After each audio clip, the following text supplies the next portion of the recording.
Hello students, आप सभी का स्वागत है A2 क्लासेज में।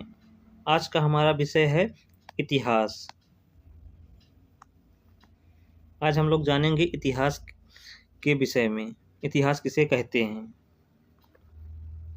अतीत में घटित हुई महत्वपूर्ण घटनाओं के संग्रह को इतिहास कहते हैं, अर्थात जो घटनाएं निश्चित रूप से घटित हुई हैं और जिनके होने के हमारे पास साक्ष्य हैं, उसे हम इतिहास कहते हैं। इतिहास किसे कहते हैं? अतीत में घटित हुई महत्वपूर्ण घटनाओं के संग्रह को इतिहास कहते हैं। कल जो बीत गया उसको हम इतिहास नहीं कह सकते। जो महत्वपूर्ण घटनाएं घटित हुई हैं उसे ही हम इतिहास कहते हैं, अर्थात वे घटनाएं जो निश्चित तौर पर घटी हैं और जिनके होने के हमारे पास साक्ष्य हैं, उन्हें हम इतिहास कहते हैं। हिस्ट्री एक यूनानी ग्रीक शब्द है। इतिहास जो है यह एक यूनानी शब्द है, अर्थात ग्रीक शब्द है। हिस्ट्री एक ग्रीक शब्द है जो हिस्टोरिया नामक शब्द से मिलकर बना है। हिस्ट्री जो है वह हिस्टोरिया नामक शब्द से मिलकर बना है। हेरोडोटस को इतिहास का पिता कहा जाता है। इनकी पुस्तक का नाम हिस्टोरिका है। हेरोडोटस को इतिहास का पिता कहा जाता है तथा इनकी पुस्तक का नाम हिस्टोरिका है। इतिहास हम किसे कहते हैं? अतीत में हुई घटनाओं को हम इतिहास कहते हैं। अतीत में घटित हुई महत्वपूर्ण घटनाओं को हम इतिहास कहते हैं। इतिहास के पिता किसे कहते हैं? हेरोडोटस को। हेरोडोटस की पुस्तक का नाम क्या है? हिस्टोरिका। हिस्ट्री किस शब्द से मिलकर बना है? हिस्टोरिया शब्द से बना है। हिस्टोरिया शब्द से मिलकर बना है। हिस्ट्री कैसा शब्द है? यह एक यूनानी शब्द है। प्राचीन भारत का इतिहास। प्राचीन भारत के इतिहास को हम तीन भागों में विभाजित करते हैं।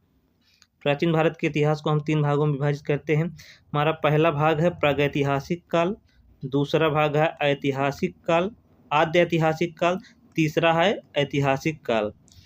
प्राचीन भारत के इतिहास को हम कितने भागों में विभाजित करते हैं? तीन भागों में विभाजित करते हैं।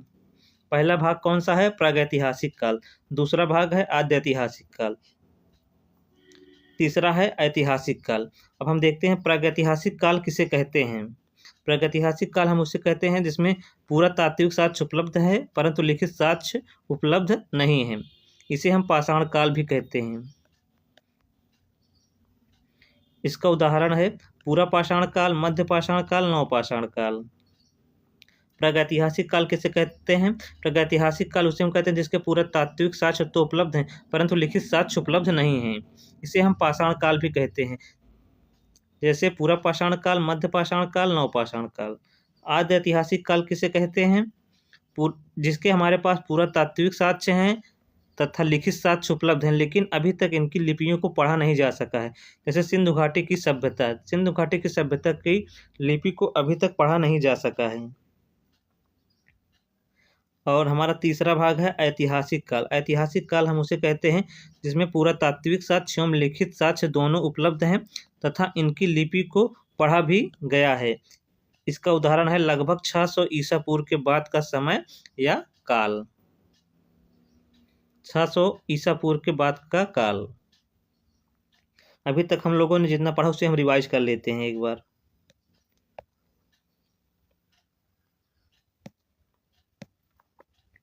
इतिहास किसे कहते हैं हम? इतिहास अतीत में घटित हुई महत्वपूर्ण घटनाओं को हम इतिहास कहते हैं।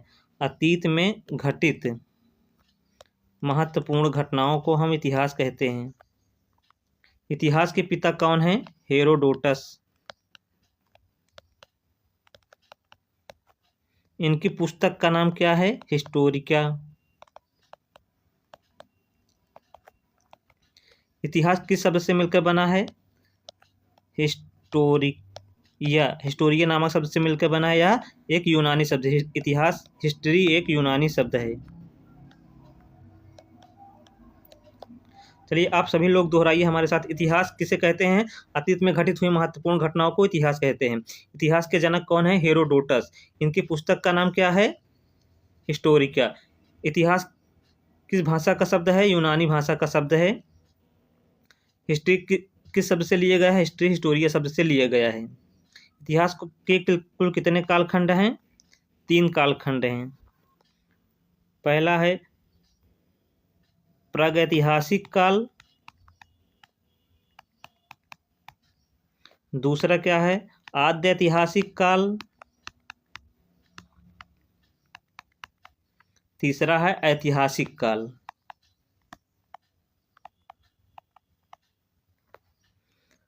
पहला है प्रागैतिहासिक काल, दूसरा आद्य ऐतिहासिक काल, तीसरा ऐतिहासिक काल। प्रागैतिहासिक काल इसे कहते हैं जिसमें हमारे पास इसके पुरातात्विक साक्ष्य उपलब्ध हैं लेकिन लिखित साक्ष्य उपलब्ध नहीं है, जिसे हम प्रागैतिहासिक काल कहते हैं। आद्य ऐतिहासिक काल उसे कहते हैं जिसे का हमारे पास लिखित साक्ष्य उपलब्ध है तथा पुरातात्विक साक्ष्य भी उपलब्ध है, लेकिन इनकी लिपियों को अभी तक पढ़ा नहीं जा सका है।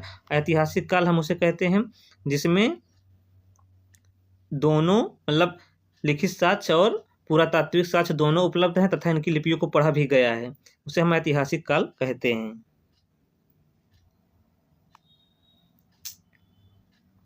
अब देखते हैं प्रागैतिहासिक काल, जो हमारा पहला भाग था प्रागैतिहासिक काल। प्रागैतिहासिक काल के 3 भाग हैं, पूरा पाषाण काल, पहला भाग पूरा पाषाण काल, अगला भाग मध्य पाषाण काल, फिर उसके बाद नवपाषाण काल। सबको हम एक एक कर को देखते हैं। पहला हमारा है पूरा पाषाण काल। पूरा पाषाण काल, इस समय का मानव जो था वह आखेटक एवं खाद्य संग्राहक था, अर्थात इस समय का जो मानव था वह भटकता रहता था, इधर से उधर जंगलों में भटकता रहता था, सिर्फ वो अपने खाने पीने के लिए और शिकार पर ही ध्यान देता था, मतलब पेट के लिए बस। इसीलिए इस काल को अखेटक एवं खाद्य संग्राहक काल भी कहा जाता है। पूरा पाषाण काल में ही मनुष्य आग का आविष्कार कर लिया था, लेकिन आग के प्रयोग से अनभिज्ञ था। इस काल का मानव आग का प्रयोग तो कर लिया था लेकिन इसका प्रयोग नहीं करना जानता था। आग का आविष्कार कर लिया लेकिन अग्नि के प्रयोग से अनभिज्ञ था। इस समय मनुष्य की जो प्रजाति थी वह निग्रेटो प्रजाति थी। रॉबर्ट ब्रूस फुट को ही भारत की प्रागैतिहासिक पुरातत्व का जनक कहा जाता है। रॉबर्ट ब्रूस फुट को ही भारत की प्रागैतिहासिक पुरातत्व का जनक कहा जाता है। भारतीय पुरातत्व का जनक किसे कहा जाता है? रॉबर्ट ब्रूस फुट को। मनुष्य का प्रथम मानव कपाल, जिसे होमो इरेक्टस कहते हैं, यह हथनोरा ग्राम मध्य प्रदेश के नर्मदा घाटी से प्राप्त है। मानव का प्रथम कपाल, जिसे होमो इरेक्टस कहते हैं, वह कहाँ से प्राप्त हुआ है? हथनौरा ग्राम मध्य प्रदेश के नर्मदा घाटी से प्राप्त हुआ है। गुफा चित्रकारी भीमबेटका के रायसेन मध्य प्रदेश जिला से प्राप्त हुई है।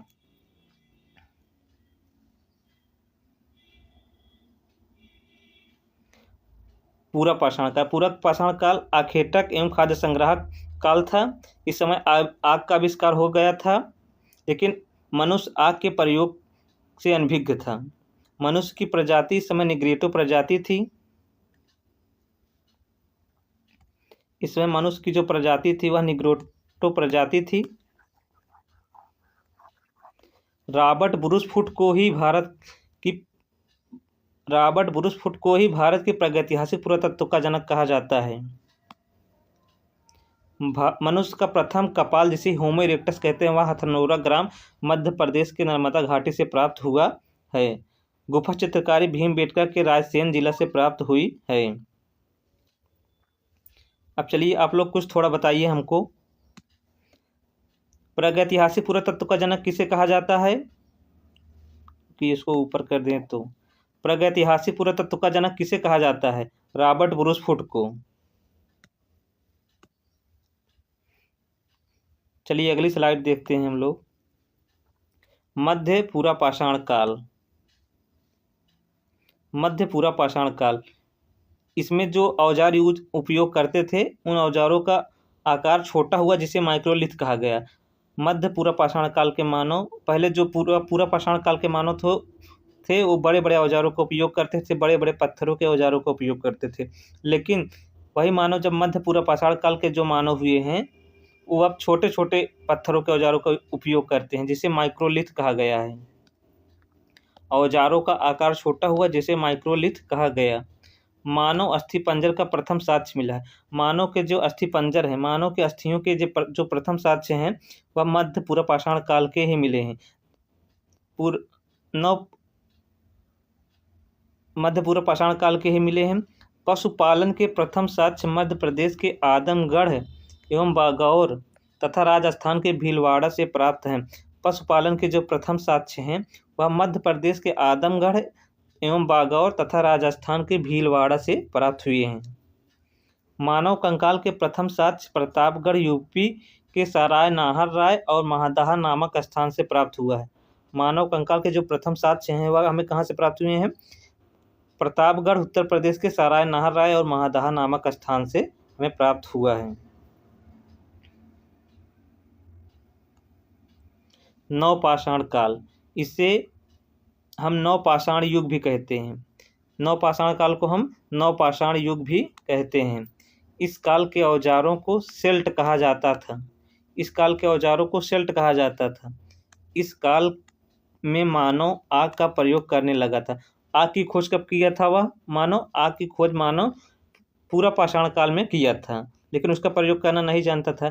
लेकिन नवपाषाण काल में मानव आग का प्रयोग करना जान गया। इस काल में मानव आग का प्रयोग करने लगा था। इसी काल में पहिए का आविष्कार हुआ। पहिए का आविष्कार कब हुआ? नवपाषाण काल में पहिए का आविष्कार हुआ। पहिए का आविष्कार कब? नवपाषाण काल में। कृषि के प्रथम साक्ष्य मेहरगढ़ बलूचिस्तान पाकिस्तान से प्राप्त हुआ है। इसी स्थान से ही मानव के अस्थायी जीवन का प्रथम साक्ष्य एवं मानव बस्ती के साक्ष्य प्राप्त हुए हैं। मकानों के वर्गाकार एवं आयताकार अवशेष प्राप्त हुए हैं। कृषि के प्रथम साक्ष्य हमें कहाँ से प्राप्त हुए हैं? मेहरगढ़ से प्राप्त हुए हैं, जो बलूचिस्तान पाकिस्तान में स्थित है, तथा इसी स्थान से ही मानव के अस्थायी जीवन के प्रथम साक्ष्य एवं मानव बस्ती के भी प्रथम साक्ष्य यहीं से हमें प्राप्त हुए हैं। मानव बस्ती एवं मानव के अस्थायी जीवन के प्रथम साक्ष्य कहाँ से मिले हैं? मेहरगढ़। तथा कृषि के प्रथम साक्ष्य कहाँ से मिले हैं? वो भी मेहरगढ़ से ही हमें प्राप्त हुआ है। महत्वपूर्ण स्थल बुर्जहोम और गुफा कराल, जो जम्मू कश्मीर में स्थित है, से हमें गार्तावास कब्रों में मालिक के साथ कुत्ते को दफनाया गया है, हमें गार्तावास प्राप्त हुआ है।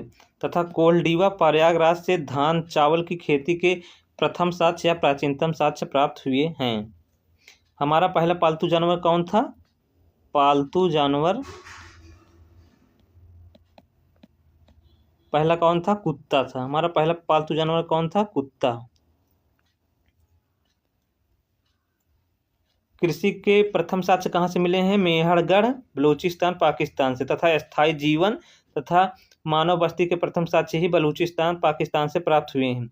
महत्वपूर्ण स्थल बुर्जहोम और गुफा कराल से हमें गार्तावास प्राप्त हुए हैं। बुर्जहोम और गुफा कराल से हमें गार्तावास प्राप्त हुआ है। कोल्डीवा प्रयागराज यूपी से हमें धान या चावल की खेती के प्रथम साक्ष्य या प्राचीनतम साक्ष्य प्राप्त हुए हैं।